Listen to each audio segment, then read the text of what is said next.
दोस्तों, इस दुनिया में दिखावा करने वाले लोगों को हम दो तरह से देख सकते हैं। एक तो वह जिनके पास धन दौलत होती है, तब वह दिखावा करते हैं, और दूसरे वह जिनके पास कुछ भी नहीं होता, उनके पास धन दौलत भी नहीं होती। कहने का अर्थ यह है कि उनके पास कोई भी ऐसा गुण नहीं होता जिससे लोग उनकी प्रशंसा करें। इसलिए वह झूठ बोल बोलकर दूसरों से अपनी प्रशंसा करवाना चाहते हैं। वह दिखावा करते हैं कुछ होने का, लेकिन उनके पास कुछ होता नहीं है। जो लोग अपने गुण या फिर अपनी धन संपदा के कारण दिखावा करते हैं, वह अहंकार के शिकार हो जाते हैं। उनके अंदर अहंकार कूट कूट कर भर जाता है, उन्हें खुद भी पता नहीं चलता, लेकिन धीरे धीरे यही अहंकार उनके जीवन का मजा छीन लेता है। और जो लोग कुछ गुण या फिर धन संपदा ना होते हुए भी दिखावा करते हैं, ऐसे लोग जीवन में हमेशा दुखी रहते हैं, क्योंकि ऐसे इंसानों की सच्चाई कभी न कभी तो सामने आ ही जाती है, तो उन पर कोई विश्वास नहीं करता, कोई भरोसा नहीं करता, और इस दुनिया में कोई भी उनका अपना नहीं होता। उसके घर वाले, उसके माता पिता तक उस पर भरोसा नहीं करते हैं, क्योंकि उसके दिखावा करने की आदत सबकी नज़रों में उसे नीचा बना देती है। तो दोस्तों, आज की कहानी एक ऐसे व्यक्ति की कहानी है जो दिखावा करने की वजह से परिस्थितियों में फंसता चला जाता है, और आखिरकार उसका परिणाम क्या होता है यह तो आपको इस कहानी में ही सुनने को मिलेगा। और साथ ही साथ आप इस कहानी में यह भी जानेंगे कि दिखावा करने वाले लोगों से किस प्रकार अपने आप को बचाया जाए, या फिर आप खुद दिखावा करने से कैसे बचें। यह सब आपको इस कहानी में सुनने को मिलेगा। तो दोस्तों, कभी कभी जीवन आपको बड़ी मुश्किल में डाल देता है। ऐसे ही मुश्किल में अजय नाम का एक युवक फंसा हुआ था। उसे अपने घर से निकले हुए बहुत समय हो गया था, कई महीने बीत चुके थे। वह अपने घर से यह कहकर निकला था कि मैं नगर में कमाने के लिए जा रहा हूँ, लेकिन बहुत समय बीतने के बाद भी उसे कोई काम नहीं मिल रहा था। इसलिए उसने निश्चय किया कि वह किसी भी तरीके से अपनी कमाई का साधन बनाकर ही रहेगा। उसने अपने ही जैसे 3-4 युवकों की टोली बना ली थी, और उन सब ने योजना बनाई थी कि वह किसी भी धनवान व्यक्ति को बुद्धू बनाकर उसका धन उससे हासिल कर लेंगे। छल कपट, झूठ और प्रपंच, यही अजय और उनके साथियों के हथियार थे। उन्होंने नई योजना तो बना ली थी, लेकिन उन्हें यह समझ में नहीं आ रहा था कि वह अपने शिकार को ढूंढेंगे कैसे, और ढूंढने के बाद उसे बुद्धू बनाकर उसका धन कैसे लूटेंगे। आखिरकार उन चारों ने योजना बना ली। उनकी योजना थी कि वह किसी ऐसे स्थान पर जाएंगे जहां पर बहुत सारे अमीर लोग आते हैं, और वहां पर उन अमीरों में जो भी आदमी सबसे ज़्यादा दिखावा करेगा, उनका शिकार वही होगा। उन्होंने नगर में एक ऐसी जगह भी ढूंढ ली थी जहां पर नगर के ज़्यादातर अमीर लोग जुआ खेलने के लिए आते थे। उन चारों की योजना थी कि वह एक ऐसा नाटक रचें जिसमें अजय किसी नगर का महाराज कहलाया जाएगा, और उसके सभी साथियों में से 2 साथी उसके अंगरक्षक होने का अभिनय करेंगे। सिर्फ अजय ही नहीं था जो राजा होने का दिखावा कर रहा था, उसके साथ उसका दूसरा साथी भी था जो किसी दूसरे नगर का राजा होने का दिखावा कर रहा था। आखिर उनकी योजना क्या थी, यह आपको कुछ देर में पता चलेगा। अगले दिन से सुबह सुबह सारे लोग अपने पात्र के हिसाब से वस्त्र धारण करके उस जगह पहुंचे जहां पर शहर के ज़्यादातर अमीर लोग जुआ खेलने के लिए आते थे।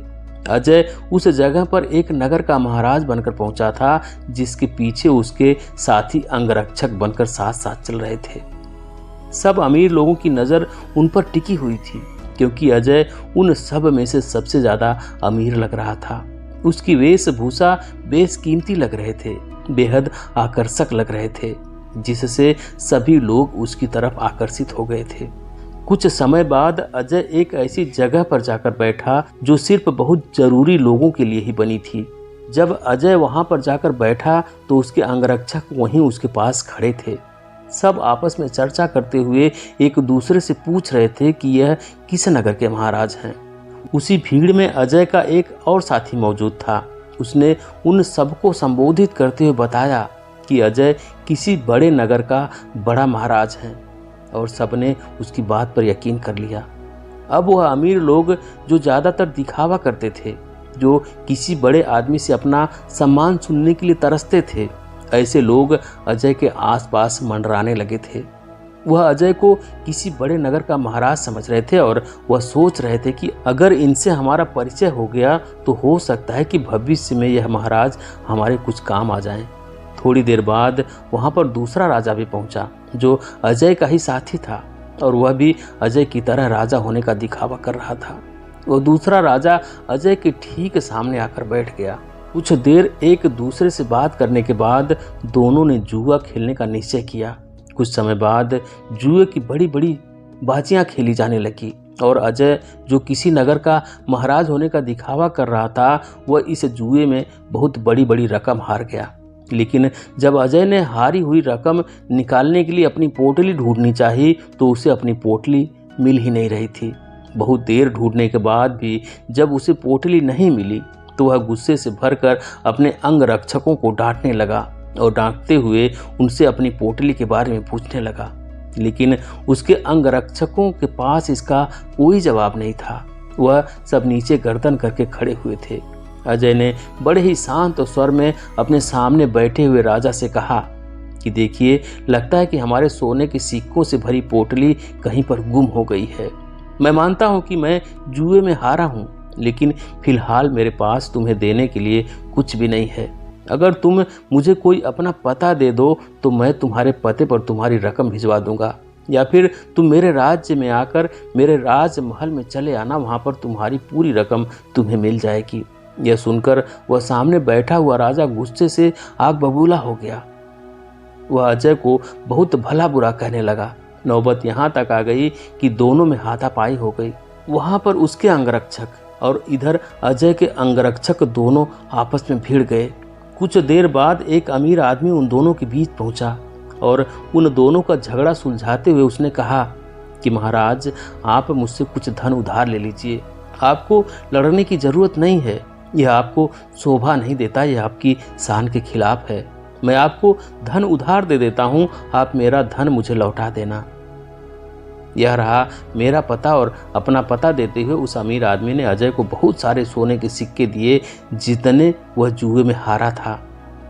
उसने उसी के सामने बैठे हुए राजा के मुंह पर फेंक कर मारे और उस राजा से कहा कि हमारे लिए मुद्राओं की कोई कीमत नहीं है। तुम हमें जानते नहीं हो कि हम कितने बड़े महाराज हैं, हमारा नगर कितना बड़ा है, कितना खुशहाल है। अगर तुम कभी हमारे नगर में आओगे तो तुम्हें पता चलेगा। इस सज्जन ने मेरी मदद की है और बदले में मैं इसे इसका इनाम जरूर दूंगा। और यह कहते हुए अजय ने उसे अपने नगर का पता देते हुए कहा कि अगर तुम हमारी मदद नहीं करते तो शायद आज हमें अपमानित होना पड़ता, लेकिन तुमने हमारी इज्जत बचाई और बदले में हम तुम्हें सम्मान से नवाजेंगे। तुम्हें कभी भी किसी भी चीज की जरूरत हो तो तुम बेहिचक हमारे नगर में हमारे राजमहल के अंदर चले आना। तुम्हारे लिए हमारे राजमहल के दरवाजे हमेशा खुला रहेंगे। वह अमीर आदमी यही तो चाहता था कि किसी तरह मेरा काम निकल जाए, किसी तरह मैं महाराज की नज़र में ऊंचा बन जाऊं कि भविष्य में कोई मैं अपना काम उनसे करवा सकूं। थोड़ी देर बाद संध्या हो चुकी थी और संध्या समय सभी अपने घर की तरफ प्रस्थान कर गए। जय ने भी उस अमीर आदमी से जाने के लिए आज्ञा मांगी और कुछ समय में उसका धन वापस लौटाने का वादा करते हुए अजय वहां से अपने अंगरक्षकों के साथ प्रस्थान कर गया। उनके द्वारा रचे गए नाटक में एक अमीर आदमी फंस चुका था, जिससे उन्होंने बहुत सारा धन भी ऐंठ लिया था। अजय ने योजना बनाई थी कि जैसे ही वह किसी अमीर आदमी को बेवकूफ़ बना देगा तभी वह इस नगर को छोड़ देगा, क्योंकि यहाँ पर रहना अब खतरनाक साबित हो सकता है। इसलिए उसने अपने साथी को बुलाने के लिए कहा जो दूसरे राजा का अभिनय कर रहा था, क्योंकि सोने के सिक्कों से भरी पोटली तो उसी के पास थी। लेकिन बहुत ढूंढने के बाद भी अजय का साथी उसे कहीं नहीं मिला। अब अजय को आभास हो गया था कि उसके साथी ने उसी को बेवकूफ़ बनाया है और सारा धन लेकर रफू चक्कर हो गया है। जब अजय को इस बात का पता चला तो उसे बहुत दुख हुआ। उसे कोई रास्ता सूझ नहीं रहा था। बिना धन के वह इस नगर को छोड़ भी नहीं सकता था, क्योंकि कहीं जाने के लिए भी धन चाहिए था और जिस अमीर आदमी से उसने धन उधार लिया था वह उसे इस नगर में जरूर किसी न किसी दिन पकड़ लेगा और जिस दिन वह उसे पकड़ लेगा उसे लंबी कारावास हो जाएगी। यहाँ पर समझने की बात यह थी कि वह अमीर आदमी उन लोगों के बीच में दिखावा करने की कोशिश कर रहा था कि मैं राजा के कितने करीब हूँ, मैं उनकी मदद करता हूँ, ताकि दूसरे अमीर लोगों को यह लगे कि उसके संपर्क बहुत ऊंचे ऊंचे हैं। यह बहुत अमीर और बहुत रईस लोगों के बीच उठता बैठता है, जिससे उसका ओहदा अपने साथियों के बीच बढ़ सके।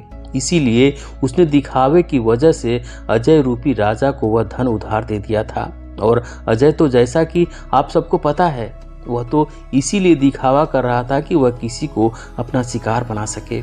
लेकिन वह कहते हैं कि जैसी करनी वैसी भरनी, दोनों को दिखावे की सजा मिली।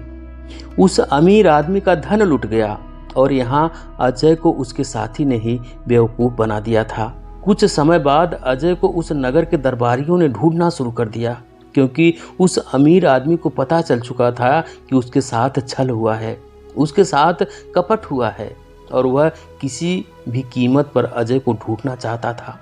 इसलिए अजय को छुप कर जंगल के रास्ते से वह नगर छोड़कर भागना पड़ा। जंगल में छुपते छुपाते वह एक दिन एक भिक्षु की कुटिया में पहुंचा, जहां पर एक भिक्षु ध्यान कर रहे थे। अजय उस भिक्षु के चेहरे की सादगी देखकर उनकी तरफ बहुत आकर्षित हो गया। उनके ध्यान से बाहर आने का इंतजार करने लगा और कुछ देर बाद भिक्षु ने जब अपनी आंखें खोली तो उन्होंने सामने बैठे अजय को देखा। उन्होंने अजय से पूछा कि तुम कहाँ जा रहे हो और यहाँ पर मुझसे क्या चाहते हो।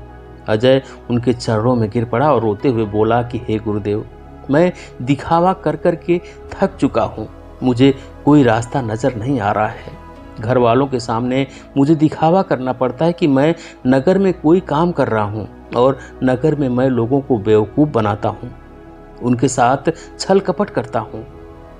मेरा पूरा अस्तित्व दिखावे पर टिका हुआ है। कृपया करके मुझे कोई ऐसा तरीका बताएं जिससे मैं आपकी तरह सादगी भरा जीवन जी सकूं, खुश होकर शांत होकर अपने जीवन का मजा ले सकूं। मैं थक गया हूँ। भिक्षु ने मुस्कुराते हुए कहा कि सारी दुनिया दिखावा ही तो कर रही है। कोई अगर तुमसे कहता है कि तुम तो बहुत ही ईमानदार आदमी हो तो तुम खुश हो जाते हो, यह जानते हुए कि तुम एक झूठे और मक्कार आदमी हो। हर जगह हर परिस्थिति में जब भी किसी इंसान को मौका मिलता है तो वह दिखावा करने में चूकता नहीं है। यह तुमने भी जरूर महसूस किया होगा। दिखावा करने के बाद तुम्हें यह तो लगता है कि तुम बहुत समझदार हो, तुम बहुत चालाक हो, लेकिन चालाक होने के कारण तुम्हारे जीवन की सरलता खो जाती है। तुम साधारण नहीं रह जाते, तुम हर जगह दिखावा करने की कोशिश करते हो और इसीलिए जीवन के आनंद को तुम कभी महसूस ही नहीं कर पाते। लेकिन समझने की बात यह होती है कि आदमी दूसरे के साथ में दिखावा तभी करता है जब वह सामने वाले की नज़र में ऊंचा होना चाहता है। अगर तुम सामने वाले से प्रभावित नहीं होते तो तुम्हें दिखावा करने की कोई ज़रूरत ही नहीं रहेगी, क्योंकि तुम किसी न किसी तरह सामने वाले आदमी को आकर्षित करना चाहते हो, उसे अपनी ओर खींचना चाहते हो और यही दिखावे का सबसे बड़ा कारण होता है। लेकिन जो इंसान तुम्हारे दिखावा करने की वजह से तुम्हारी तरफ आकर्षित हुआ है तो कल अगर उसे तुम्हारी सच्चाई पता चलेगी तो वह तुमसे दूर भी हो जाएगा। इसीलिए दिखावा करने की वजह से अपने भी हमसे दूर होते चले जाते हैं। हमें इसका कभी एहसास ही नहीं होता और हम अकेले पड़ते चले जाते हैं। आखिरकार हम पाते हैं कि हमारे आसपास कोई मौजूद नहीं है जिसे हम अपना कह सकें, जिससे हम अपने दिल की बात कर सकें, क्योंकि हर इंसान के सामने हमने सिर्फ दिखावा किया है। लेकिन जो इंसान अपने आप को जानता है, अपने एकांत में स्थापित हो गया, उसे किसी के आने जाने से कोई फर्क नहीं पड़ता। वह तो बस अपने एकांत का आनंद उठाता है। कोई आए तो ठीक है, कोई जाए तो ठीक है। वह किसी को आकर्षित करने की कोशिश नहीं करेगा और इसीलिए उसका जीवन सरल होता चला जाएगा, साधारण होता चला जाएगा। और जितने सरल तुम बनते जाओगे उतनी ही आसानी से तुम ध्यान में प्रविष्ट हो पाओगे। जीवन एक परीक्षा है, लेकिन कुछ लोग उस परीक्षा में संघर्ष नहीं कर पाते और वह लोग एक दिखावे का रास्ता अपना लेते हैं। उस जीवन को पूरी सच्चाई से जीना ही नहीं चाहते। वह खुद की सच्चाई को भी खुद स्वीकार नहीं करना चाहते। ऐसे बहुत से लोग होते हैं जिनके अंदर बहुत सारी बुराइयां होती है, लेकिन वह अपनी बुराइयों को कभी खुद महसूस नहीं कर पाते। खुद स्वीकार ही नहीं कर पाते। उन्हें पता होता है कि उनके अंदर कमी है, लेकिन अहंकार, दिखावे के कारण ना तो वह अपनी बुराई सामने वाले के सामने बता पाते और ना ही उसको खुद स्वीकार करके उसको ठीक कर पाते हैं। इसीलिए सबसे पहले दिखावे की दुनिया को छोड़ो, बनावटी दुनिया को दूर हटा दो, क्योंकि जब बनावटी दुनिया तुमसे दूर होगी तो ही तुम्हारा मन स्वच्छ हो पाएगा, निर्मल हो पाएगा। और जितना तुम्हारा मन निर्मल होगा उतने ही अच्छे लोग तुम्हारे संपर्क में आते रहेंगे। जितना तुम्हारा मन कपटी होगा तो कपटी लोग ही तुम्हें मिलते जाएंगे। हमें वही लोग जीवन में टकराते हैं जिस तरह का हमारा खुद का नज़रिया होता है। अगर हमारा नज़रिया साफ है, शुद्ध है, तो हमें शुद्ध लोग ही टकराएंगे। और वहीं पर अगर हमारा नज़रिया कपट से भरा हुआ है, धोखे से भरा हुआ है, तो हमें रास्ते में ऐसे ही लोग टकराएंगे। तुम किसी को धोखा दोगे तो कोई तुम्हें धोखा देगा, और यह गोला निरंतर चलता रहता है। इस चक्र से बाहर आने का सिर्फ एक ही तरीका है, किसी को आकर्षित करने की कोशिश मत करो। किसी को भी जबरदस्ती झूठ बोलकर खुश करने की कोशिश मत करो। बस तुम अगर यह छोटा सा सिद्धांत अपना लेते हो तो तुम्हारी बनावटी दुनिया कब सच में बदल जाएगी तुम्हें पता ही नहीं चलेगा। साधारण रहकर, सरल रहकर, ध्यान की गहराइयों से अपने जीवन का परिचय कराओ, तब तुम्हें जीवन के आनंद का पता चलेगा। तब तुम समझ पाओगे कि जीवन के असली मायने क्या होते हैं। किसी को बेवकूफ़ बनाना, किसी से झूठ बोलना, जबरदस्ती दिखावा करना, यह जीवन नहीं है, यह कुछ और है। यह दुख है, यह संताप है, और यही दुखों का कारण है। इसीलिए तुम दुखों को काटना चाहते हो तो सबसे पहले इस पेड़ की जड़ को उखाड़ कर फेंको जो दिखावे का पौधा तुमने लगा रखा है। और यह कहकर वह भिक्षु कुटिया के अंदर चले गए। उनके जाने के बाद अजय ने महसूस किया कि उसके जीवन में जितनी भी समस्याएं हैं उसके पीछे मूलभूत कारण उसका दिखावा ही है। अगर वह दिखावा करना छोड़ देता है तो जाहिर सी बात है वह झूठ बोलना भी छोड़ देगा। फिर कैसी भी परिस्थिति हो वह सिर्फ सच बोलेगा, और जब सच बोलने की हिम्मत उसमें आ जाएगी तो उसका जीवन खुद ही परिवर्तित हो जाएगा। ऐसे ही विचारों में डूबा हुआ वह उस जंगल को पार कर गया।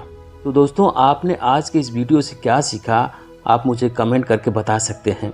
इसी के साथ में उम्मीद है कि आपको आज की वीडियो ज़रूर पसंद आई होगी, तो वीडियो को लाइक और शेयर ज़रूर करें। चैनल को सब्सक्राइब करके बेल आइकन भी प्रेस कर लें ताकि आने वाली सभी वीडियो का नोटिफिकेशन आपको सबसे पहले मिले। तो दोस्तों, फिर मिलते हैं ऐसी एक और नई वीडियो के साथ, एक नए महीने के साथ। तब तक